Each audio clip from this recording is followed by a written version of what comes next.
हरियाणा और जम्मू कश्मीर विधानसभा चुनाव के बाद अब सबकी नजर महाराष्ट्र और झारखंड विधानसभा चुनाव पर होगी। आने वाले समय में इन दो राज्यों में राजनीतिक घटनाएं तेज होने की संभावनाएं भी हैं। राज्य की जनता भी आगामी विधानसभा चुनाव का बेसब्री से इंतजार कर रही है। महाराष्ट्र में इस वक्त 6 बड़ी पार्टियां बन चुकी है।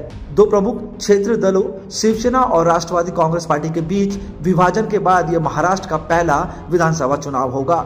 इसलिए इस चुनाव पर पूरे देश की नजर होगी। आगामी विधानसभा चुनाव की पृष्ठभूमि में टाइम्स नाउ भारत का ओपिनियन पोल सामने आया है। ओपिनियन पोल के मुताबिक आगामी विधानसभा चुनाव में महायुति और महाविवाद के बीच कांटे की टक्कर देखने को मिलेगी। महायुति को 136 से 142 सीट मिलने की संभावनाएं हैं, जबकि महाविकास आघाड़ी को 129 से लेकर 144 सीट मिलने का अनुमान है। इस ओपिनियन पोल के मुताबिक बीजेपी राज्य में नंबर 1 पार्टी बनने जा रही है। हालांकि पिछले चुनाव के मुकाबले इस बार बीजेपी की सीटें घटने वाली है। ओपिनियन पोल के मुताबिक राज्य में बीजेपी को अधिकतम 80 से 90 सीटें मिल सकती है। शिवसेना शिंदे गठ को कुल 40 से 42 सीटें मिल सकती है। इसी तरह एनसीपी अजित पवार गुट को 7 से 12 सीटों में संतोष करना पड़ सकता है।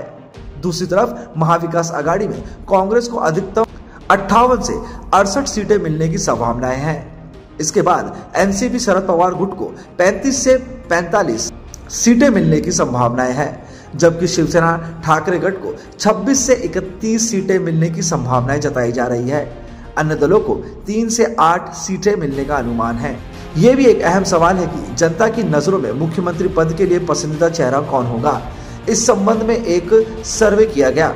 पोल के मुताबिक राज्य के 36% जनता मुख्यमंत्री एकनाथ शिंदे का चेहरा पसंद करती है।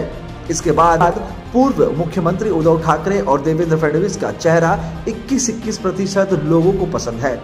शरद पवार को 10% और अन्य को 11% वोट मिले हैं। विधानसभा चुनाव में लाडली बहन योजना से महायुति को लाभ मिलेगा। इस संबंध में सर्वे किया गया। 58% लोगों की राय है कि योजना बहुत अच्छी है। 24% लोगों का कहना है कि योजना कुछ हद तक ठीक है। 6% लोगों का कहना है कि इस योजना से महायुति को चुनाव से कोई मदद नहीं मिलेगी। 5% नागरिकों ने जवाब दिया कि कुछ कह नहीं सकते, जबकि 7% लोगों का कहना है कि योजना केवल प्रचार का एक नया तरीका है। ब्यूरो रिपोर्ट, कुणाल कपूर, बोल इंडिया।